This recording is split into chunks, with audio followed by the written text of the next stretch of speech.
Hi folks, I'm Jessica and I'm 27. All right, so let me tell you about the roller coaster that was my life a few years back. My name's Jessica and I was happily married to Jonathan. We had a great relationship and I truly believed he cared for me deeply. Our families were close-knit and I had integrated him so well into my family, especially since Jonathan didn't have his own parents around. They died when he was young. But one day my world came crashing down when I discovered he was cheating on me.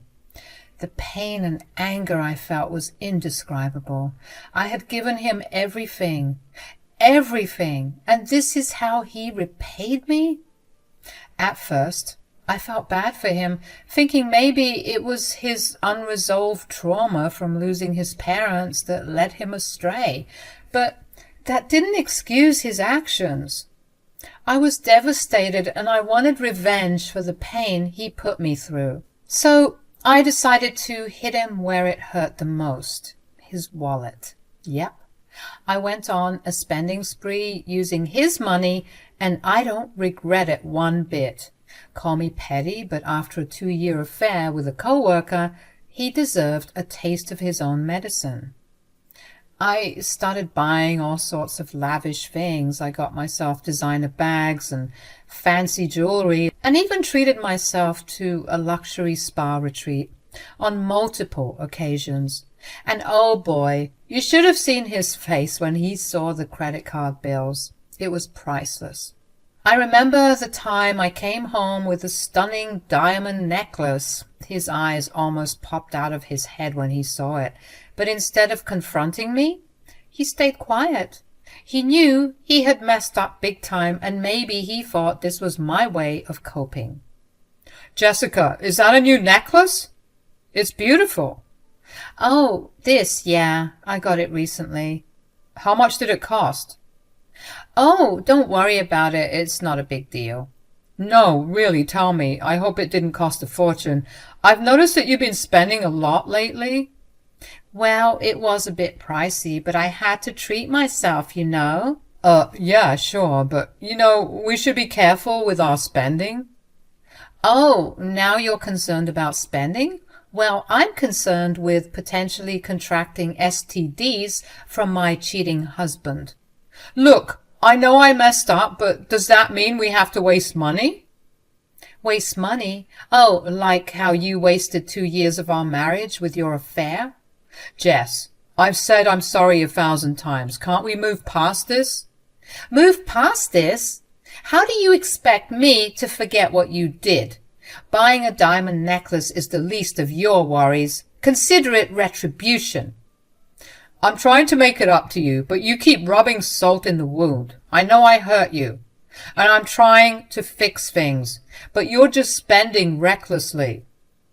Oh, now you're worried about finances. You had no problem spending our money on your affair. Taking her to Cuba, Tijuana, and Fiji, all the places I wanted to go. Okay, I get it. I screwed up big time. But this isn't the way to deal with it. So you're the expert on how to deal with infidelity now?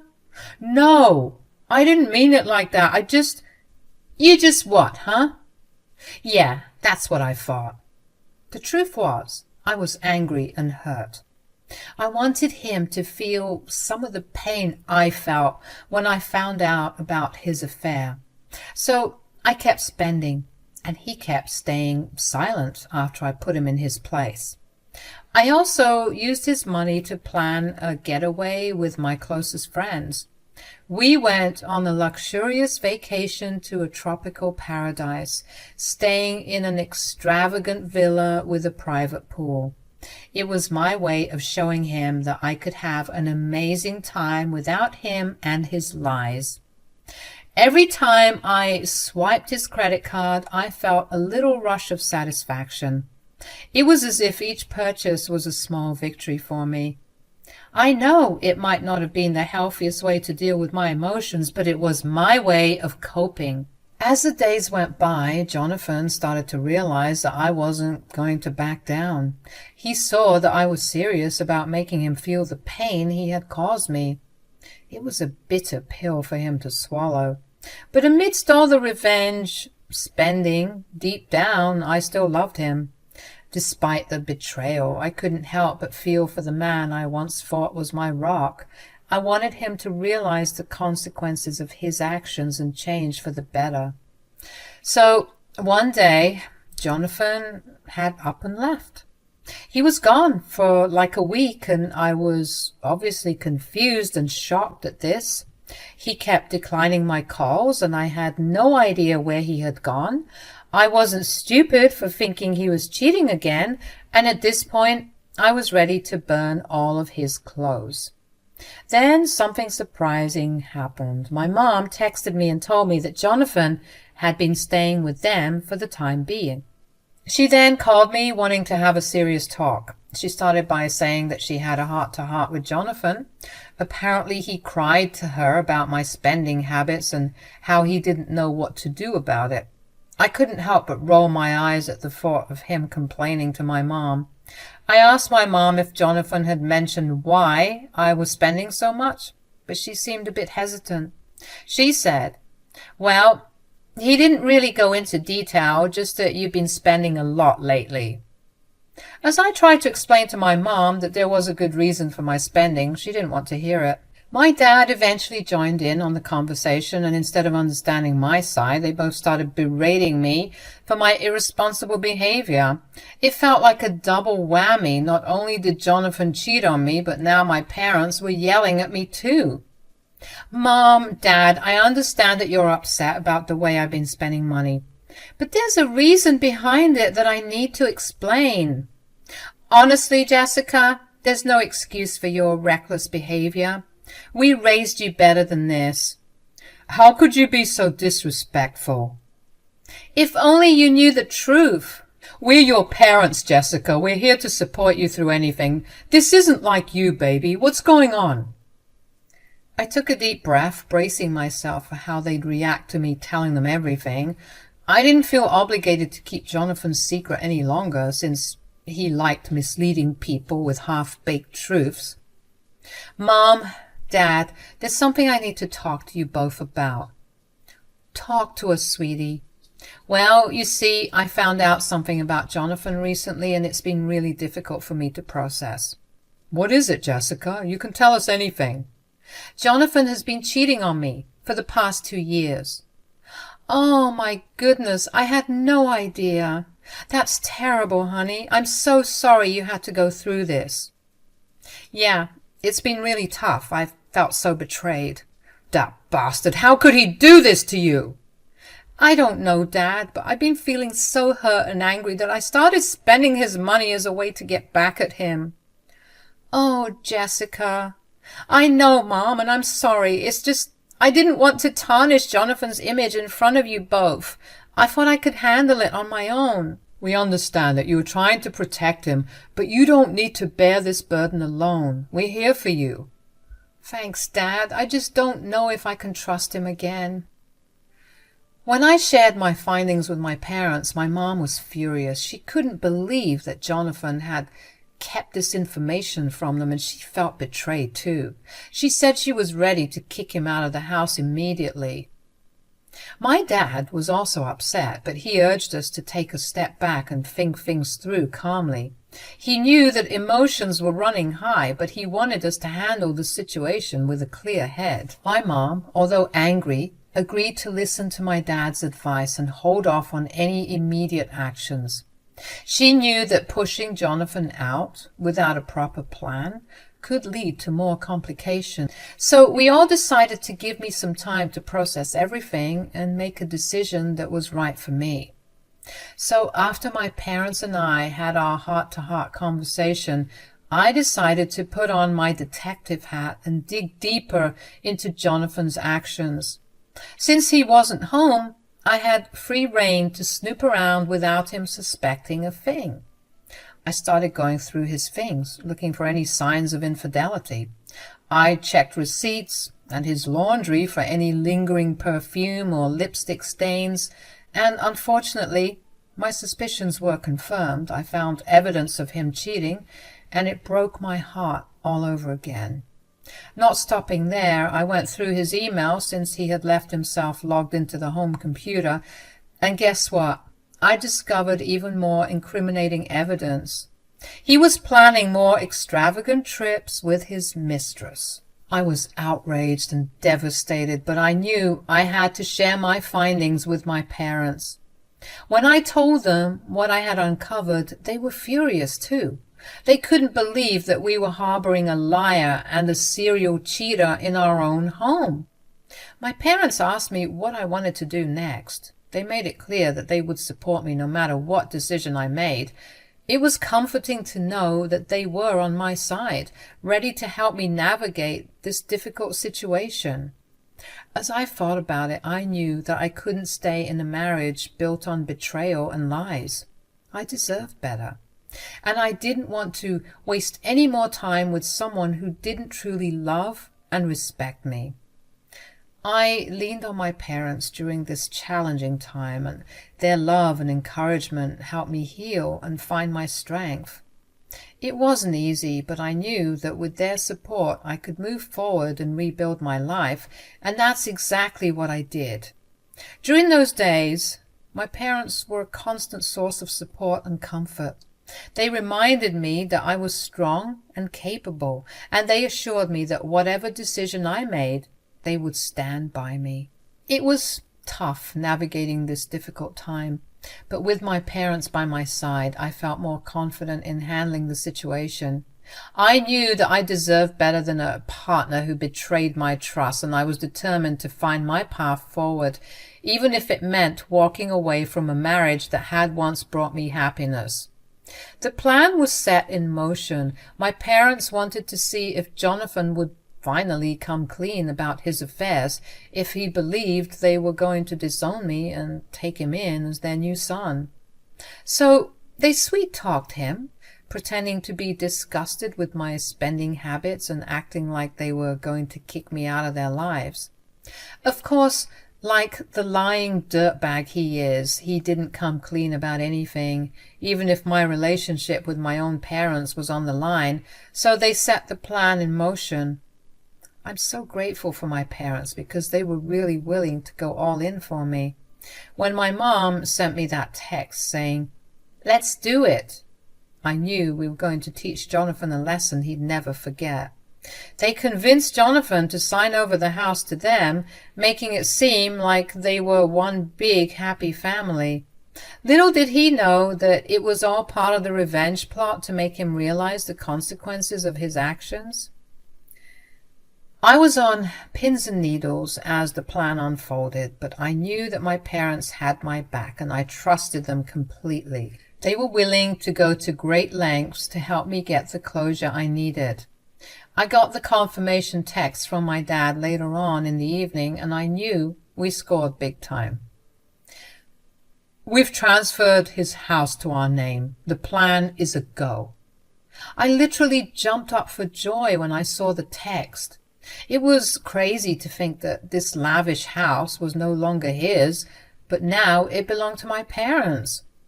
And it technically also belonged to me. After Jonathan signed the papers, my parents had ownership of the house. It was a powerful move, and I hoped it would make him think twice about the choices he had made.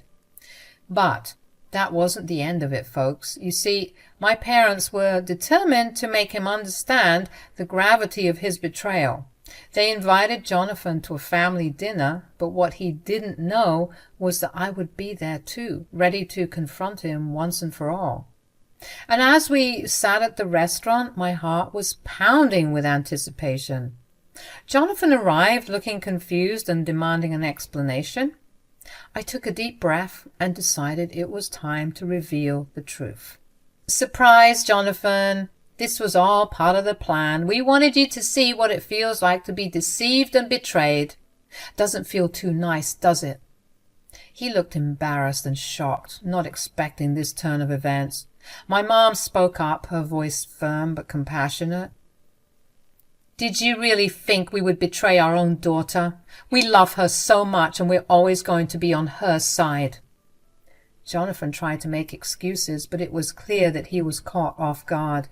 He begged for his house back, but my parents stood their ground. "No, Jonathan, the house is ours now. You signed it over, and you have to face the consequences of your actions." I couldn't help but feel a sense of satisfaction as I watched him spiral, regretting the decisions he had made. He was reaping what he had sown. To add the final blow, I slid some divorce papers across the table towards him. "Consider this your freedom. You can go on those expensive vacations with your mistress in peace, and I never want to see you again." His face turned pale, realizing that he had lost not only his home, but also his marriage. The weight of his actions was finally catching up to him. I stood up, feeling a mix of emotions, but mostly relief. "Goodbye, Jonathan. I deserve better, and I'm done with you and your lies." With that, I walked away, leaving him sitting there stunned and speechless. My parents, after giving him an earful of their own, followed me shortly after. It was time for me to start a new chapter in my life, one that didn't involve deceit and heartache. As I walked away from that restaurant, I felt a sense of empowerment and freedom. My parents were by my side, and I knew that I had their unwavering support. I was ready to move forward, knowing that I was strong enough to overcome anything. In the weeks that followed, I focused on healing and rebuilding my life. With the love and support of my parents and the strength I found within myself, I knew I would be okay. After the restaurant incident, Jonathan tried reaching out to me, but I wouldn't budge. I had made up my mind and was done with his lies and deceit. He even tried to get his lawyers involved to regain ownership of the house, but it was no use. He signed it over willingly, and there was no foul play involved, so he couldn't get it back. He threatened to sue and make all sorts of crazy demands, but deep down he knew he had lost, and there was no point in arguing anymore. He had to face the consequences of his actions. Meanwhile, I was thriving. My parents, Erica and Andrew, stood by my side, offering love and support that I had never experienced before. We were a united front, and I felt stronger than ever knowing that they were there for me. In our newly owned house, I decorated every corner with pictures of us, my parents and me, embracing the love and happiness we shared. I made sure to post pictures of our new life on social media, rubbing a little salt in the wound for Jonathan to see. I wanted him to know that I was doing just fine without him, and it felt good to see him scowling and frowning in the background. As time went on, I found solace in my passion for poetry. I threw myself into my work, creating beautiful poems that brought me joy and a sense of accomplishment. My career flourished, and I was receiving recognition for my talent. My parents were so proud of me, and their love and encouragement only fueled my determination to succeed. With the support of my parents and my flourishing career, I found happiness and fulfillment. I realized that I didn't need Jonathan or his lies to define my worth. I had everything I needed right there with my parents, who loved me unconditionally. Life was good, and I was grateful for the lessons I learned from that difficult experience. I learned to stand up for myself and never settle for less than I deserved. I learned to trust my instincts and listen to my intuition. And as time went on, I found love again. I met someone who appreciated me for who I was and treated me with the love and respect I deserved.